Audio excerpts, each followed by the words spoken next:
Breaking update ಬರ್ತಾ ಇದೆ. China Kothari ವಾದ ಮಂಡನೆ ಮಾಡ್ತಾ ಇದ್ದಾರೆ. ಸಂತ್ರಸ್ತೆಯನ್ನ 29ನೇ ತಾರೀಕು ಕರ್ಕೊಂಡು ಹೋದ್ರು. ಆ ಬಗ್ಗೆ ಕುಟುಂಬಕ್ಕೆ ಮಾಹಿತಿಯೇ ಇರಲಿಲ್ಲ. 2 ದಿನಗಳ ಬಳಿಕ ಅವ್ರ ಮಗನಿಂದ ಕಂಪ್ಲೇಂಟ್ ಕೊಡಲಾಯಿತು. ಆಕೆಯನ್ನ ಬಲವಂತವಾಗಿ ಕರ್ಕೊಂಡು ಹೋಗಲಾಗಿದೆ ಅಂತ ಸ್ಪಷ್ಟವಾಗಿದೆ. ಮಗ ನೀಡಿದ ದೂರಿನಲ್ಲಿ ಕ್ಲಿಯರ್ ಆಗಿ ಹೇಳಿದ್ದಾರೆ, ಆಕೆಯನ್ನ ಬಲವಂತವಾಗಿ ಕರ್ಕೊಂಡು ಹೋಗಿದ್ದಾರೆ, ಅವ್ರಿಗೇನು ಗೊತ್ತಾಗಲ್ಲ ಅಂತ. ಸಂತ್ರಸ್ತೆಯ ಜೀವಕ್ಕೆ ಅಪಾಯ ಇದೆ ಅಂತ ಹೇಳಿದ್ದಾರೆ. ಈ ಪಾಯಿಂಟ್ ನ ಜೈನಾ ಕೊಠಾರಿ ಮೆನ್ಷನ್ ಮಾಡ್ತಾ ಇದ್ದಾರೆ. ಇದು ಸಿ ವಿ ನಾಗೇಶ್ ಅವರ ವಿಚಾರದಲ್ಲಿ ಬರಲಿಲ್ಲ. ಅವ್ರ ಮೇಲೆ ಹಲ್ಲೆ ಆಗಿಲ್ಲ, ಅವ್ರ ಮೇಲೆ ರೇಪ್ ಆಗಿಲ್ಲ, ಹಾಗಾಗಿ ಅದು ಕಿಡ್ನಾಪ್ ಅಲ್ಲ ಅಂತ ಸಿ ವಿ ನಾಗೇಶ್ ಹೇಳಿದ್ರು. ಜೈನಾ ಕೊಠಾರಿ ಹೇಳ್ತಾ ಇದ್ದಾರೆ ಆಕೆ ಜೀವಕ್ಕೆ ಅಪಾಯ ಇದೆ ಅಂತ ಆ ದೂರಿನಲ್ಲಿ ಮೆನ್ಷನ್ ಮಾಡಲಾಗಿದೆ. ಮಗ ಕೊಟ್ಟಿರುವಂತ ದೂರಿನಲ್ಲಿ ಆರೋಪಿಯ ಸಹಚರರ ಜಾಗದಲ್ಲಿ ಸಂತ್ರಸ್ತೆ ಪತ್ತೆ ಆಗಿದ್ದಾಳೆ. ಎಲ್ಲೆಲ್ಲೋ ಪತ್ತೆ ಆಗಿಲ್ಲ, ಆರೋಪಿಯ ಸಹಚರರ ಜಾಗದಲ್ಲಿ ಪತ್ತೆ ಆಗಿದ್ದಾಳೆ. ಸಂತ್ರಸ್ತೆ ಮನೆಯ 30 ಕಿಲೋಮೀಟರ್ ದೂರದಲ್ಲಿ ಪತ್ತೆ ಆಗಿರ್ತಕ್ಕಂಥದ್ದು. ಸಹಾಯವಾಣಿ ಆರಂಭದ ಬಳಿಕ ಈಗ ದೂರುಗಳು ಬರ್ತಾ ಇದ್ದಾವೆ ಅಂತ ಜೈನಾ ಕೊಠಾರಿ ವಾದ ಮಂಡನೆ ಮಾಡ್ತಿದ್ದಾರೆ.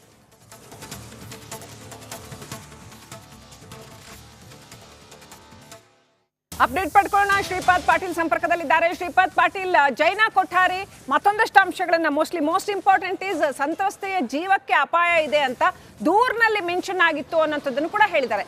ಹೇಗೆ ನಡೀತಾ ಇದೆ ಅವರ ವಾದ ಮಂಡನೆ?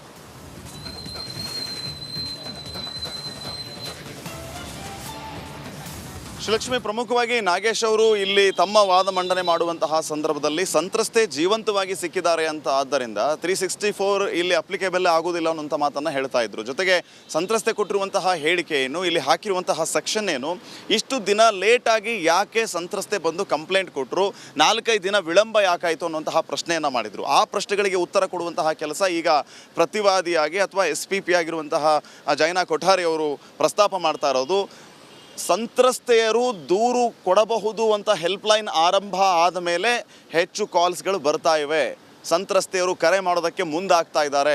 ಈ ರೀತಿಯ ಬೆಳವಣಿಗೆ ಇರುವಾಗ ಇದನ್ನು ನಾವು ಗಂಭೀರವಾಗಿ ತೆಗೆದುಕೊಳ್ಬೇಕಾಗತ್ತೆ. ಅಂದಾಗ ಮಾತ್ರ ಮಹಿಳೆಯರ ರಕ್ಷಣೆ ಸಾಧ್ಯ, ಮಹಿಳೆಯರ ಬಗ್ಗೆ ಕಾನೂನು ಅರಿವು ಮೂಡಿಸೋದು ಸಾಧ್ಯ. ಸೊ ಯಾವುದೇ ಕಾರಣಕ್ಕೂ ಇದನ್ನು ಈಸಿಯಾಗಿ ತೆಗೆದುಕೊಳ್ಳೋದಕ್ಕೆ ಸಾಧ್ಯ ಇಲ್ಲ. ಬಹಳ ಸೂಕ್ಷ್ಮ ಮತ್ತು ಬಹಳ ಗಂಭೀರವಾದಂತಹ ಪ್ರಕರಣ ಅನ್ನುವಂತಹ ಮಾತನ್ನು ಹೇಳ್ತಾ ಇದ್ದಾರೆ. ಸೊ ಈ ಎಲ್ಲ ವಿಚಾರಗಳನ್ನು ಗಮನಿಸಿದಾಗ ಇದು ಎಲ್ಲಿ ಹೋಗುತ್ತೆ, ಯಾವ ದಡವನ್ನು ಸೇರುತ್ತೆ, ಏನಾಗಬಹುದು, end of the day judgment ಏನಾಗಿರಬಹುದು ಅನ್ನೋದು ಕೂಡ ಇಲ್ಲಿ ಸದ್ಯಕ್ಕಿನ ಇಂಟ್ರೆಸ್ಟಿಂಗ್ ಫ್ಯಾಕ್ಟರ್ ಆಗಿದೆ. ನಾಗೇಶ್ ಅವರು ಪ್ರಸ್ತಾಪ ಮಾಡಿರುವಂತಹ ಎಲ್ಲ ವಿಚಾರಗಳಿಗೆ ಇಲ್ಲಿ ಉತ್ತರ ಕೊಡುವಂತಹ ಕೆಲಸ SPP ಇಂದ ಆಗ್ತಾ ಇದೆ. ಅದರಲ್ಲಿ ಪ್ರಮುಖವಾಗಿ ಈ ಸಂತ್ರಸ್ತೆಯ ಹೇಳಿಕೆ ಮತ್ತು ಸಂತ್ರಸ್ತೆ ಕೊಟ್ಟಿರುವಂತಹ ದೂರು ಯಾಕೆ ವಿಳಂಬ ಆಯಿತು, ಮತ್ತು ಸಂತ್ರಸ್ತೆ ದೂರಿನಲ್ಲಿ ಉಲ್ಲೇಖ ಮಾಡಿರುವಂತಹ ವಿಚಾರಗಳೇನು, ಈ ಎಲ್ಲ ವಿಚಾರಗಳ ಬಗ್ಗೆ ಸದ್ಯಕ್ಕೆ ರೈಟ್ ಆಫ್ ನೋ ಈಗ ಸದ್ಯಕ್ಕೆ ವಾದ ಪ್ರತಿವಾದ ಆಗ್ತಾ ಇರೋಂಥದ್ದು. Srilakshmi, okay, thank you Shripad Patil. ಸಂಪರ್ಕದಲ್ಲಿರಿ. ಹಾಗೆ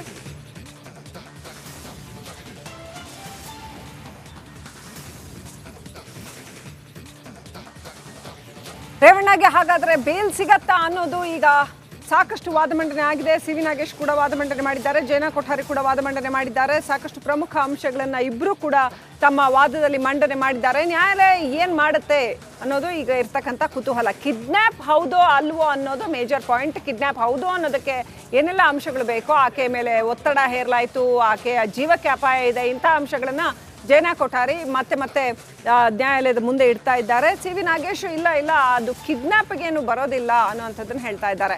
ಆದರೆ ಆರೋಪಿಯ ಮಗನ ಮೇಲೆ ಪ್ರಕರಣಗಳಿದ್ದಾವೆ ಅನ್ನೋಂಥದ್ದನ್ನ ಜೈನಾ ಕೊಠಾರಿ ಹೇಳ್ತಾ ಇದ್ದಾರೆ. ಲೈಂಗಿಕ ದೌರ್ಜನ್ಯದ ಪ್ರಕರಣಗಳಿದ್ದಾವೆ, ಹಾಗಾಗಿ ಬೇಲ್ ಕೊಡೋದಕ್ಕೆ ಬರೋದಿಲ್ಲ ಅನ್ನೋಂಥ ಅಂಶವನ್ನು ಕೂಡ ಜೈನಾ ಕೊಠಾರಿ ಹೇಳಿದ್ದಾರೆ.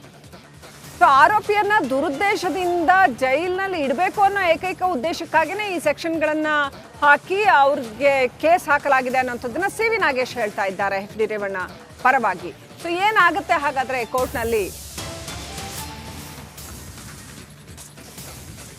ತೆಲಂಗಾಣ ಹೈಕೋರ್ಟ್ನ ಆದೇಶವನ್ನ ಉಲ್ಲೇಖ ಮಾಡಲಾಗ್ತಾ ಇದೆ. 364A ಬಗ್ಗೆ ಜೈನಾ ಕೊಠಾರಿ ತೆಲಂಗಾಣ ಹೈಕೋರ್ಟ್ನ ಆದೇಶವೊಂದನ್ನ ಉಲ್ಲೇಖ ಮಾಡಿ ವಾದ ಮಾಡ್ತಾ ಇದ್ದಾರೆ. ಕೂಡಿ ಹಾಕಿದ್ದಾಗ ಆಕೆಗೆ ಬೆದರಿಕೆ ಹಾಕಿದ್ದಾರೆ ಅಂತ. ಇಂಥದ್ದೇ ಒಂದು ಸಿಮಿಲರ್ ಪ್ರಕರಣ ತೆಲಂಗಾಣ ಹೈಕೋರ್ಟ್ನಲ್ಲಿ ಏನು ಬಂದಿತ್ತು ಅದರ ಬಗ್ಗೆ ಉಲ್ಲೇಖ ಮಾಡಿ ಜೈನಾ ಕೊಠಾರಿ ಮಾತನಾಡ್ತಾ ಇದ್ದಾರೆ. 364A ಕುರಿತಾಗಿ, ಅಂದ್ರೆ ಕಿಡ್ನಾಪ್ ಇದು ಅನ್ನೋಂಥದ್ದನ್ನ ಪ್ರೂವ್ ಮಾಡೋದಕ್ಕೆ ಏನೆಲ್ಲ ಅಂಶಗಳು ಬೇಕೋ ಅದನ್ನ ಜೈನಾ ಕೊಠಾರಿ ಮಂಡಿಸ್ತಾ ಇದ್ದಾರೆ. ಓಕೆ, ನೋಡ್ತಾ ಇದ್ದೀವಿ ಯಾವ ರೀತಿನಲ್ಲಿ ಕೋರ್ಟ್ನಲ್ಲಿ ವಾದ ಮಂಡನೆ ನಡೀತಾ ಇದೆ. HD ರೇವಣ್ಣ ಬೇಲ್ ವಿಚಾರಕ್ಕೆ ಸಂಬಂಧಪಟ್ಟಂತೆ SIT ಪರ ವಕೀಲರು ಏನು ಹೇಳ್ತಾ ಇದ್ದಾರೆ, ಆರೋಪಿ ಮಗನ ಮೇಲೆ ರೇಪ್ ಕೇಸ್ ದಾಖಲಾಗಿದೆ, ಹಂಗಾಗಿ ಬೇಲ್ ಕೊಡಕ್ ಬರಲ್ಲ. ರೇವಣ್ಣ ಮೇಲೆ ಲೈಂಗಿಕ ದೌರ್ಜನ್ಯದ ಪ್ರಕರಣ ದಾಖಲಾಗಿದೆ, ಇನ್ನೊಂದು ಕೇಸ್ ದಾಖಲಾಗಿದೆ. ಹಂಗಾಗಿ ಬೇಲ್ ಕೊಡಕ್ ಬರಲ್ಲ. 29ನೇ ತಾರೀಕಿನ ಬಳಿಕ ಸಂತ್ರಸ್ತೆಯ ಮಾಹಿತಿಯೇ ಇಲ್ಲ. ಆಕೆಗೆ ಏನಾಯ್ತು, ಎಲ್ಲಿದ್ದಾರೆ, ಏನು ಎತ್ತ ಗೊತ್ತೇ ಇಲ್ಲ. 2 ದಿನದ ನಂತರ ಸಂತ್ರಸ್ತೆಯ ಮಗ ಕೇಸ್ ದಾಖಲು ಮಾಡಿದ್ದಾರೆ. ಹಾಗಾಗಿ ಕೇಸು ಪ್ರಬಲವಾಗಿರೋದ್ರಿಂದ ಅವ್ರಿಗೆ ಬೇಲ್ ಕೊಡಕ್ ಬರಲ್ಲ. ಆಕೆಯನ್ನ ಬಲವಂತವಾಗಿ ಕರ್ಕೊಂಡು ಹೋಗಲಾಗಿದೆ. ಹಾಗಾಗಿ ಇದು ಕಿಡ್ನ್ಯಾಪ್. ಸಂತ್ರಸ್ತೆ ಮನೆಯ 30 ಕಿಲೋಮೀಟರ್ ದೂರದಲ್ಲಿ ಆಕೆ ಪತ್ತೆ ಆಗಿದ್ದಾಳೆ. ಮನೆ ಹತ್ರ ಎಲ್ಲೋ ಅಲ್ಲ, ಬದಲಾಗಿ ದೂರದಲ್ಲಿ ಪತ್ತೆ ಆಗಿದ್ದಾಳೆ. ಅದು ಆರೋಪಿಯ ಜನಗಳಿಂದ ನಡೆಸುವಂಥ ಜಾಗದಲ್ಲಿ ಸಂತ್ರಸ್ತೆ ಪತ್ತೆ ಆಗಿದ್ದಾಳೆ. ಹಾಗಾಗಿ ಕ್ಲಿಯರ್ ಕಟ್ ಕಿಡ್ನ್ಯಾಪ್ ಇದು ಅನ್ನೋದು ಜೈನಾ ಕೊಠಾರಿ ವಾದ.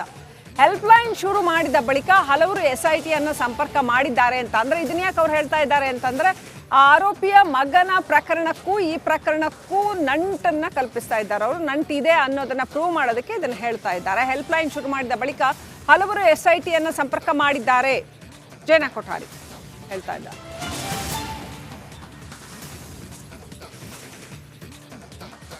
ಇದು SIT ಪರ ವಕೀಲರ ವಾದ ಮಂಡನೆ ಆಗಿತ್ತು. ಯಾವೆಲ್ಲ ಅಂಶಗಳನ್ನ ಮಂಡನೆ ಮಾಡಿದ್ದಾರೆ ಅನ್ನೋದನ್ನ ನಮ್ಮ ಸ್ಕ್ರೀನ್ ಮೇಲೆ 1 by 1 ನೋಡ್ತಾ ಹೋಗ್ತಾ ಇದ್ದೀರಾ ಗ್ರಾಫಿಕ್ಸ್ನಲ್ಲಿ. ಯಾವ ಕಾರಣಕ್ಕಾಗಿ HD ರೇವಣ್ಣ ಅವ್ರಿಗೆ ಬೇಲ್ ಕೊಡಬಾರ್ದು ಅನ್ನುವಂಥದ್ದನ್ನ ಜೈನಾ ಕೊಠಾರಿ ಹೇಳ್ತಾ ಇದ್ದಾರೆ. CV ನಾಗೇಶ್ ಕೂಡ ಅದೇ ರೀತಿಯಲ್ಲಿ ಪಾಯಿಂಟ್ ಬೈ ಪಾಯಿಂಟ್ ಯಾವ ಕಾರಣಕ್ಕೆ ಕೊಡಬೇಕು ಬೇಲ್ ಅನ್ನೋವಂಥದ್ದನ್ನ, ಕಿಡ್ನ್ಯಾಪ್ ಅಲ್ಲ ಇದು ಅನ್ನೋವಂಥದ್ದನ್ನ ವಾದ ಮಂಡನೆ ಮಾಡಿದ್ದಾರೆ.